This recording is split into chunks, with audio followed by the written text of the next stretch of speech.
গ্রামে এক শেঠ আর শেঠানী থাকত। ওরা অনেক ধনী ছিল, কিন্তু অনেক কিপটেও ছিল।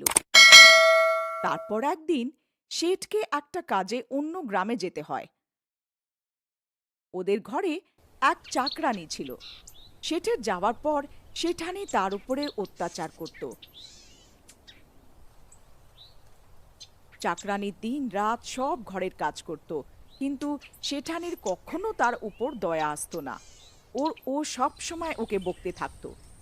ওই অন্যদিকে গ্রামে এক কুয়ো ছিল। অনেক সময় আগে এক মহিলা ওই কুয়োতে ঝাঁপিয়ে নিজের প্রাণ দিয়ে দিয়েছিল। তখন থেকে ওই কুয়োতে আজব আজব আওয়াজ আসতে থাকে। কেউ ওই কুয়োর কাছে যাওয়ার সাহসও করতো না। তার তারপর একদিন রোজকার মতো বিমলা ঘরের কাজ করতে থাকে। আই বিমলা, আজ তো দুপুর হয়ে গেল, আর এখনো তোর কাজ শেষ হয়নি? মনে হয় মহারানী আজ দেরি করে শুয়ে উঠেছে। কেন রে, তোর কাজ শেষ হয়নি এখনো? না না মালকিন, এরকম না। আজ আমার শরীরটা ভালো না, তার জন্যে সকালে উঠতে দেরি হয়ে গেছে। আমি কাল থেকে তাড়াতাড়ি উঠে যাব। আজ আমাদের ঘরে কিছু অতিথি আসবে, আর ঘরে অল্প একটু জল বেঁচেছে। তুই নদীর থেকে একটু জল ভরে নিয়ে আয়। কিন্তু মালকিন, এখন তো সন্ধ্যা হতে চলল, আর নদী গ্রাম থেকে দূর। আমার ফিরতে রাত হয়ে যাবে। যদি আপনি বলেন, আমি কাল সকাল সকাল জল ভরে আনবো। না না, তোর তোর মাথা কি খারাপ হয়ে গেছে কি? তুই শুনলি না যে অতিথি আসার আছে? তো জলের দরকার আজকেই হবে। আমি জানি না, কোথার থেকে দুটো হাঁড়ি জল ভরে নিয়ে আয়। তারপর বিমলা উদাস বিরক্ত মনে দুই হাঁড়ি মাথায় নিয়ে জল ভরতে চলে যায়। একটু দূরে যাওয়ার পর ওই শাকচুন্নির কুয়োর পাশ থেকে ও পার হয়। আরে, সন্ধ্যা হয়ে গেল, নদীর থেকে ফিরতে দেরি হয়ে যাবে। কেননা এই কুয়োর থেকে জল ভরে নি। না না, গ্রামের লোকেরা তো বলে এটা ভূতের কুয়ো। এই কুয়োর ভেতরে শাকচুন্নি থাকে। এখন কি করি?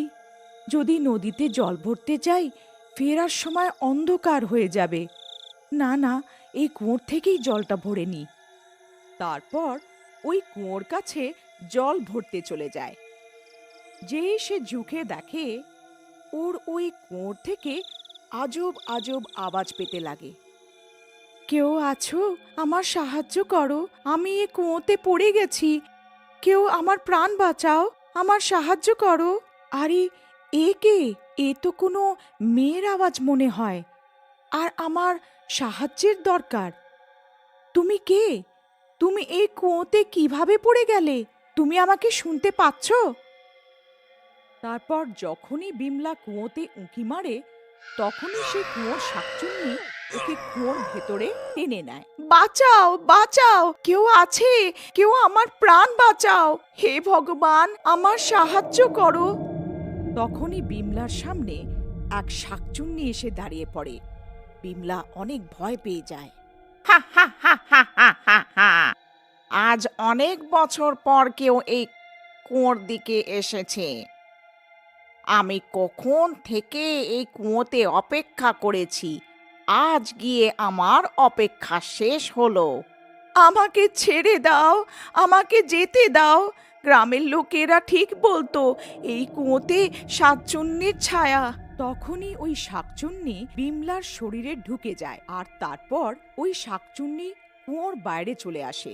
তারপর দুটো খালি হাঁড়িকে মাথায় রেখে নিজের ঘরে ফেরত চলে যায়। আর একটু পরেই ঘরে পৌঁছে যায়। ঘরে অতিথি এসে গিয়েছিল। এই বিমলা, তাড়াতাড়ি গিয়ে সব জল রান্নাঘরে রেখে দেয়, আর তাড়াতাড়ি আমাদের জন্য খাবার তৈরি করে দেয়। আমার দাদা পনিরের সবজি খুব পছন্দ করে। যা, বেরো এখান থেকে। তোর এত সাহস আমাকে হুকুম দিস? নে, নিজে হাঁড়ি ভরে জল নিয়ে আয় এটাতে। এতটা বলে ও দুটো ঘড়া নিচে ফেলে দেয়। হে ভগবান, এর সাহস তো দেখো!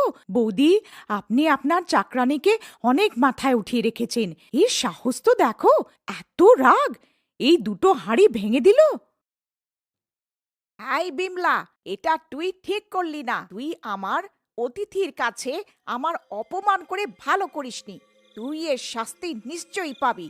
তাড়াতাড়ি এই ভাঙা হাঁড়ি ওঠা আর গিয়ে খাবার বানা। আচ্ছা, এখন তুই আমাকে হুকুম দিবি? তোর এত সাহস! আমি অনেক থকে গেছি। যা, আমার জন্যে 1 গ্লাস রক্ত নিয়ে আয়। বৌদি, এ তো রক্ত চাইছে! আপনার চাকরানী রক্ত খায়? তোমরা দুজন দাঁড়াও, ওকে আমি সোজা করছি। এই চাকরানি কোথাকার, মনে হয় তুই সোজা কথায় মানবি না। তখনই বাবলু শাকচুন্নির চুল ধরে নেয় আর জোরে জোরে টানতে লাগে। কেন? এবার বল, এখনই তো খুব বলছিলি, এখনই তোর আওয়াজ বন্ধ কি করে হয়ে গেল? তখনই শাকচুন্নি ওর হাতে জোরে কামড়ে দেয়। আরে মরে গেলাম রে! এই চাকরানি তো আমার হাতই খেয়ে ফেলবে। হায় আমার হাত! আরে রেখা দেখো, এই চাকরানি আমার কি হাল করলো। আরে খুব ব্যথা করছে। আরে তোর এত সাহস! তুই আমার দাদার হাত কামড়ে খেলি? দাঁড়া, তোকে এখনই বলছি। তারপর সেঠানি বিমলাকে মজা দেখানোর জন্যে এগিয়ে আসে। তখনই বিমলা ওর চুল ধরে নেয়। কি রে মুটকি, তুই আমাকে মজা দেখাবি? এখন বল, এখন তোর আওয়াজ বন্ধ হয়ে গেল কেন? এ ভগবান, আজ এই বিমলার কি হয়ে গেছে? আজ কাউকে ভয় পাচ্ছে না। এই বিমলা, আমার চুল ছেড়ে দে, না হলে ভালো হবে না। বাবলু, বাবলু, আমাকে এর থেকে বাঁচা, আমাকে সাহায্য কর। তারপর যেমন তেমন করে ওরা তিনজন নিজের প্রাণ বাঁচিয়ে পালিয়ে গেল।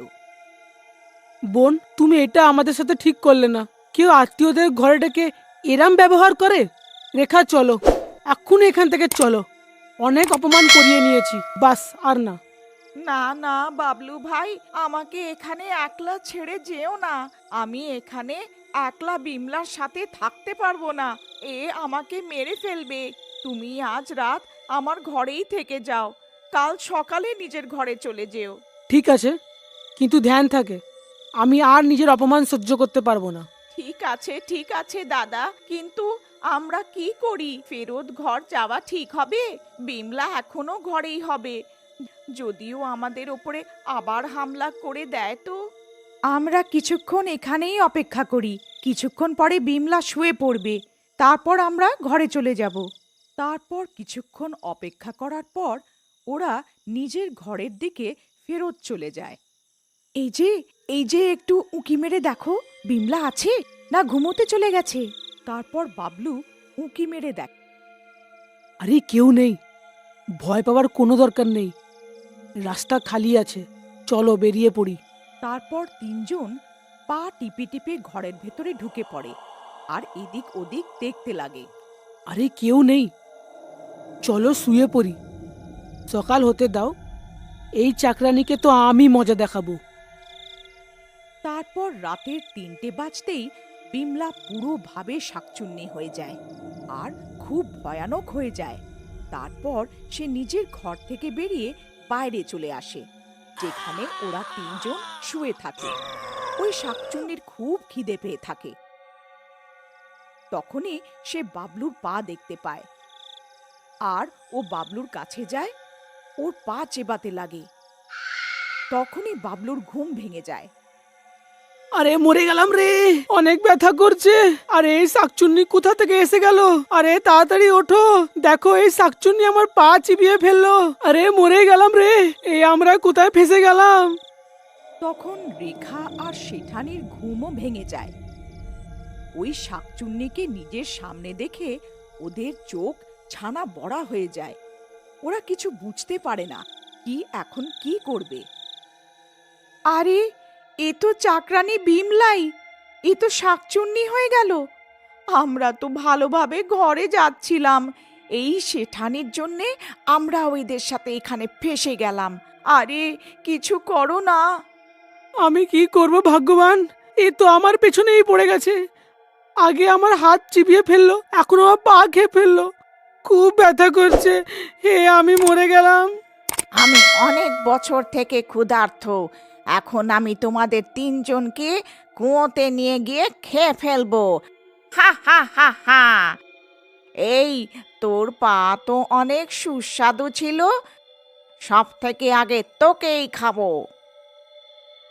আরে মরে গেলাম রে, এই তো সব থেকে আগে আমায় খাবার কথা বলছে। আরে পালাও রে পালাও, নিজের প্রাণ বাঁচিয়ে পালাও। আরে পালাও রে, এই শাকচুন্নি তো পাগল হয়ে গেছে, এ কাউকে ছাড়বে না। আরে দাঁড়াও, আমাদের এখানে একলা ছেড়ে কোথায় যাচ্ছ? তারপর ওরা দুজন বাবলুর পেছন পেছন পালাতে শুরু করে। আরে, এটা তুমি ভালো করলে না। আমি তো তোমাকে অনেক সাহসী ভাবতাম। তুমি তো 1 নম্বরের ভীতু। আমাকে ওখানে একলা মরার জন্যে কেন ছেড়ে আসলে? তারপর এত চিৎকার চেঁচামেচি শুনে কিছু গ্রামের লোক পৌঁছে যায়। আরে দাদা, কি হলো? তোমরা সবাই এত ঘাবড়ে কেন? তোমরা এত রাত্রিরে এত আওয়াজ করছো কেন? কোথায় কোনো চোর তো এসে যায়নি? আরে না ভাই, আমাদের ঘরের চাকরানির ওপরে শাকচুন্নির ছায়া পড়েছে। শাকচুন্নি ওর শরীরে ভর করেছে।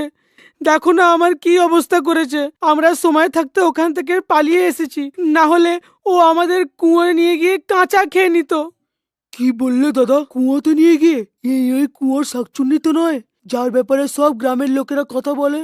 হে ভগবান, আমার তো মনে হয় ওই কুয়োর শাকচুন্নি এতদিন পর ছাড়া পেয়েছে, ও কাউকে জ্যান্ত ছাড়বে না। আরে ভাই, এরম বলো না। তুমি তো আমাদের সাহায্য করার জায়গায় ভয় পাওয়াচ্ছ। কোনো তো উপায় থাকবে এই শাকচুন্নির পিছন ছাড়াতে। দাদা, আমাদের উপায় জানা থাকলে আগেই তো শাকচুন্নির থেকে পিছন ছাড়িয়ে নিতাম। আরে ভাই, আমাদের কিছু তো করতে হবে। এই শাকচুন্নি তো কোনো না কোনো সময় এসে পড়বে। তাড়াতাড়ি কোনো উপায় বার করো। কোনো তো রাস্তা হবে। এই শাকচুন্নির কোনো না কোনো নরমতা তো থাকবে। এই শাকচুন্নি কুয়োতে নিয়ে গিয়ে খাওয়ার কথা বলছে। চলো আমরা কুয়োর কাছে যাই।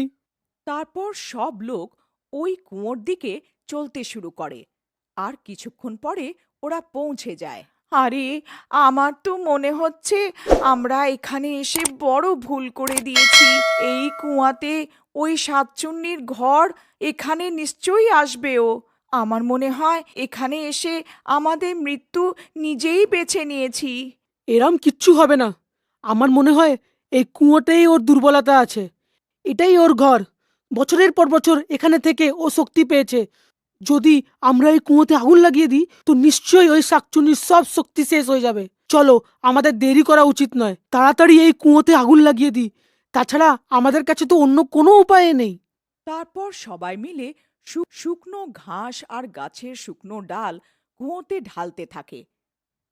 তখনই তারা ভয়ানক ভয়ানক আওয়াজ শুনতে পারে। এটা কেমন আমার হচ্ছে? কোথাও এই শাকচুন্নি এখানে আসছে না। আরে মরে গেলাম রে, ওই দেখো, ওই শাকচুন্নি তো এখানেই আসছে। ভূত আমার ভূত, পেতনি আমার যে, রাম লক্ষণ সাথে আছে, করবে আমার কি? হে ভগবান, আমাদের সাহায্য করো। তারপর শাকচুন্নিকে দূর থেকে আসতে দেখা যায়। সবাই ওকে দেখে খুব ভয় পেয়ে যায়। এই গ্রামের লোকেরা, ভালো হলো তোমাদের এখানেই পেয়ে গেছি। তোমাদের মৃত্যু তোমাদের এখানে টেনে নিয়ে এসেছে। এই শাকচুন্নি, আমি তোকে ভয় পাই না। আমরা তো দুর্বলতা জেনে ফেলেছি। তুই আমাদের কিচ্ছু করতে পারবি না। আমি তোকে ভয় পাই না। দাঁড়া, এক্ষুনি তোকে মজা দেখাচ্ছি। আরে বাবলু দা, একটু কমই ঝাড়ো, বেশি হিরো হয়েও না। যেই বুদ্ধি নিয়ে এত লাফাচ্ছ না, যদি ওই বুদ্ধি ফেল হয়ে যায় সব থেকে আগে তোমাকেই কাঁচা খাবে। যা ভিতু, পালা এখান থেকে। তখনই বাবলু একটা মশালে আগুন লাগিয়ে ওই কুয়োতে ফেলে দেয়। দেখতে দেখতে কুয়োর থেকে বড় বড় আগুনের হলকা উঠতে লাগে। এই মূর্খ মানুষ, এই তুই কি করে ফেললি? না না, এরম হতে পারে না। আরে মরে গেলাম রে, এ আমার কি হচ্ছে? দেখতে দেখতে ওই শাকচুন্নিও জ্বলতে লাগে, আর কিছুক্ষণের মধ্যেই জ্বলে ছাই হয়ে যায়। আর বিমলা ওই শাকচুন্নির চুঙ্গুল থেকে ছাড়া পেয়ে যায়। বিমলা, তুই ফেরত চলে আসলি? তুই ঠিক আছিস তো? আমাকে ক্ষমা করে দে না। আমি সব সময় দুর্ব্যবহার করেছি আর তোর ভালো হওয়ার লাভ উঠিয়েছি। আজকের পর আমি কখনো জ্বালাবো না। গল্পটা ভালো লাগলে লাইক করুন, কমেন্ট করে জানান কেমন লাগলো, শেয়ার করুন নিজেদের বন্ধু বান্ধব আর রিলেটিভদের সঙ্গে, আর অবশ্যই আমাদের চ্যানেলকে সাবস্ক্রাইব করে দিন। আর আমাদের নতুন নতুন গল্পের নোটিফিকেশন পেতে সাবস্ক্রাইব বাটনের পাশে বেল আইকনটা এক্ষুনি প্রেস করে দিন।